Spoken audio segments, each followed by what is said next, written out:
Bienvenidos a Relaciones Internacionales nuevamente. Esta es la clase 4. Vamos a continuar con actores del sistema internacional.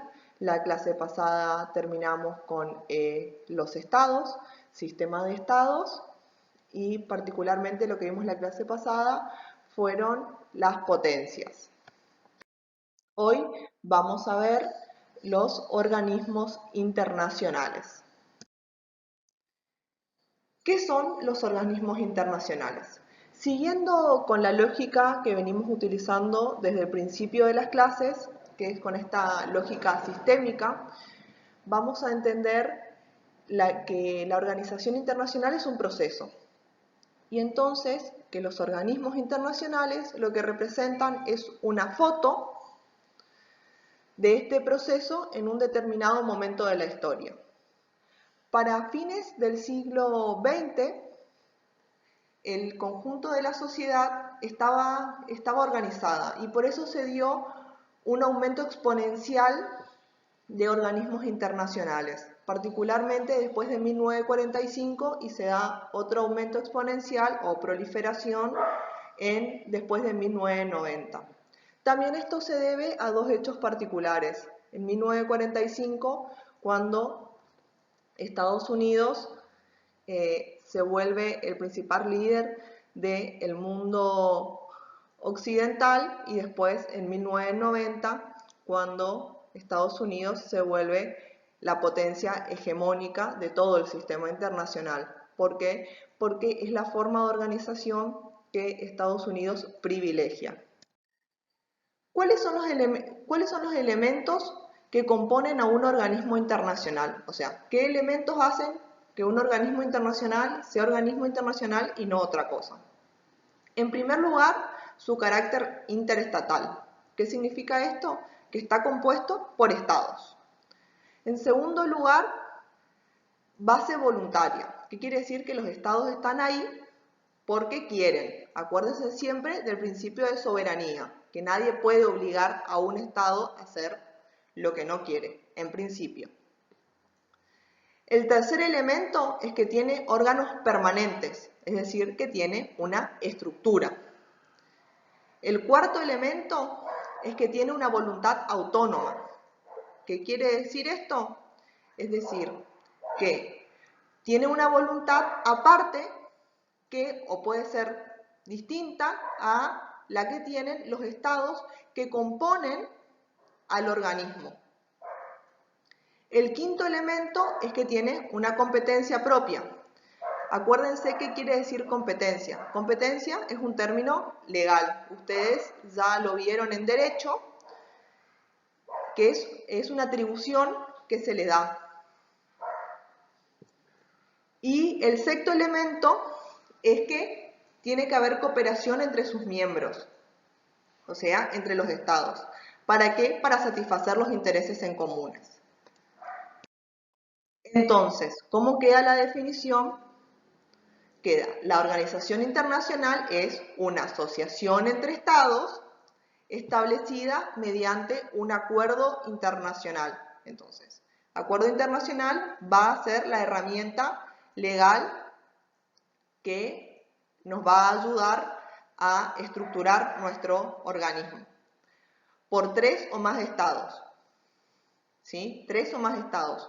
Un estado solo no puede componer un organismo internacional, porque un estado solo hace una acción unilateral.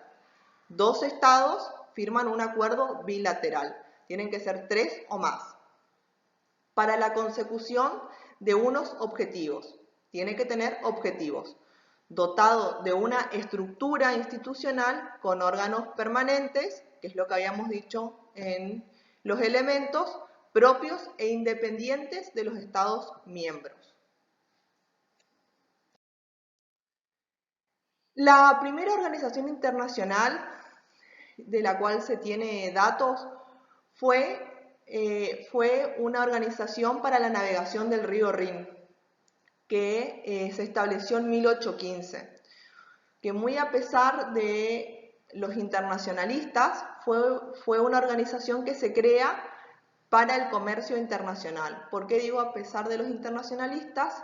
Porque como hablamos la clase pasada, el comercio internacional, para los primeros estudiosos de las relaciones internacionales, el comercio internacional pertenecía a la baja política y supuestamente las relaciones internacionales no estudiaba eso. Pero bueno, la primera organización internacional nace exactamente para poder garantizar el comercio internacional.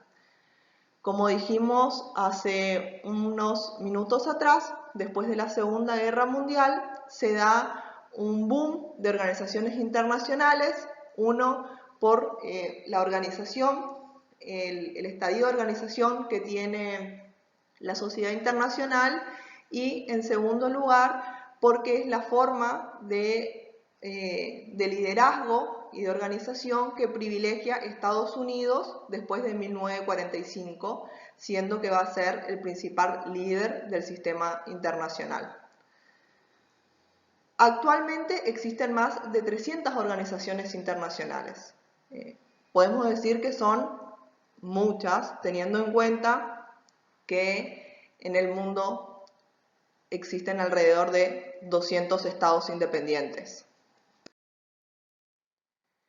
Existen tres formas de clasificar a los organismos internacionales, según sus potenciales participantes o sus potenciales miembros, según sus funciones y según su estructura. Vamos a ver cada una de ellas.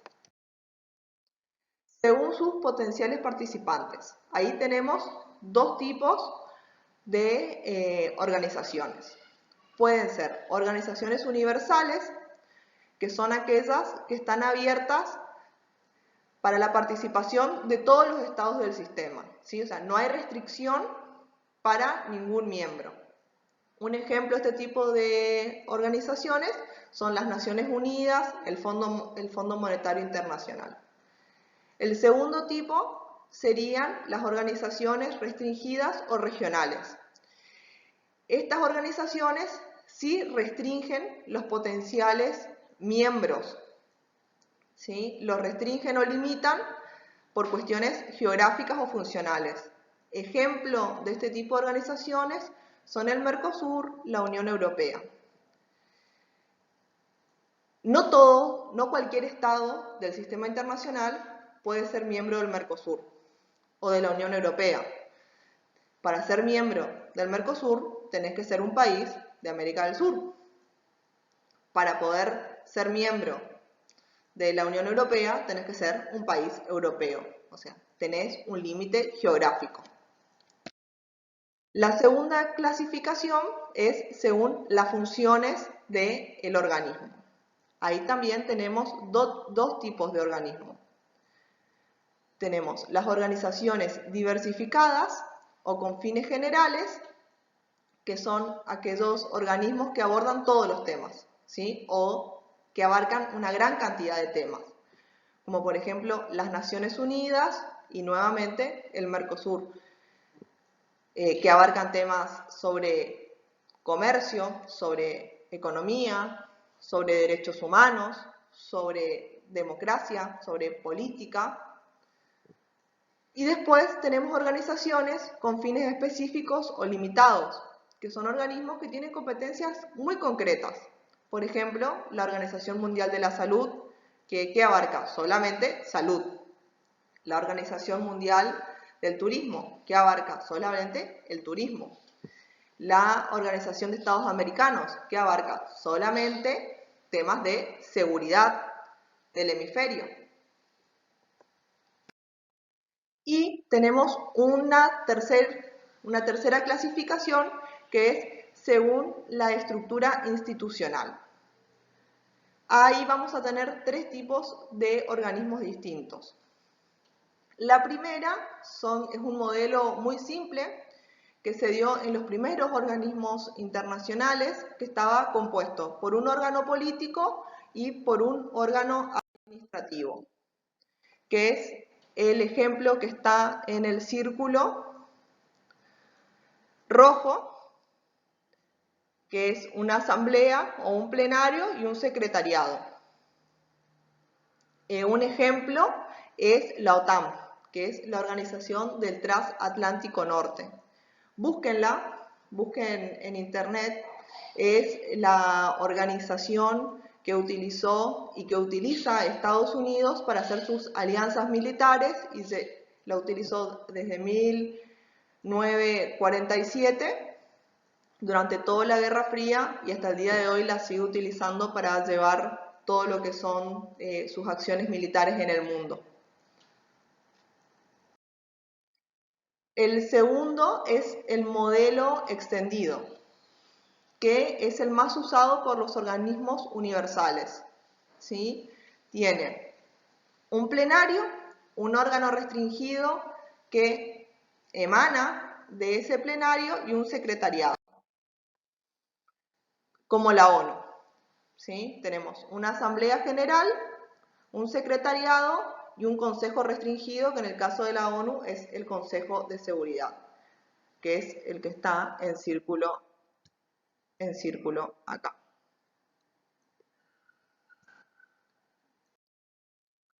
Y el tercer modelo, que es el modelo de Europa Occidental, que es que junto con el plenario, donde están los representantes gubernamentales, hay un órgano donde está representado también el Parlamento.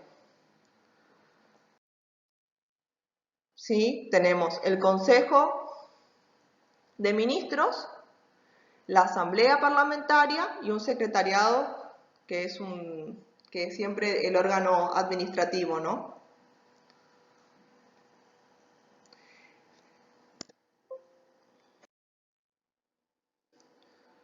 ¿Cuál es la función de los organismos internacionales? En un sistema internacional que tiene como principio ordenador la anarquía, los organismos internacionales vienen a proveer marcos de cooperación para los estados. Y entonces lo que crean son ventajas mutuas para los miembros, tratando de minimizar los conflictos del sistema.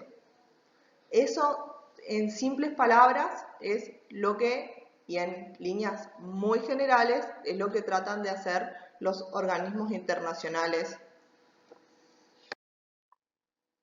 Les voy a dejar algunas sugerencias para que puedan ver cuál es el rol o el papel que cumplen o cómo suelen actuar algunos organismos internacionales, particularmente las Naciones Unidas y el Fondo Monetario Internacional, en lo que es la política internacional. Hay dos que se tratan sobre lo mismo, solamente que uno en modo película y otro en modo documental, que es sobre Sergio Beiras de Melo, que era un alto comisionado de las Naciones Unidas para los Derechos Humanos, que termina muriendo en el atentado terrorista en Irak contra lo que es el edificio de las Naciones Unidas. Pero bueno, más allá de eso, es muy importante ver el rol que trata de cumplir las Naciones Unidas en ese lugar tan complejo donde está representado los derechos humanos, las Naciones Unidas, la posición de Estados Unidos, la opinión pública internacional y los propios ciudadanos de Irak. El otro es un paper académico, que es el Fondo Monetario Internacional y la Política Económica Argentina, que me pareció oportuno teniendo en cuenta el momento que estamos atravesando. Y otro es un artículo periodístico, que es el rol que cumple el Fondo Monetario Internacional en las crisis económicas de América Latina. Los invito a ver todos o alguno para poder esclarecer un poquito más sobre este tema. Desde ya, muchísimas gracias y nos vemos la próxima semana.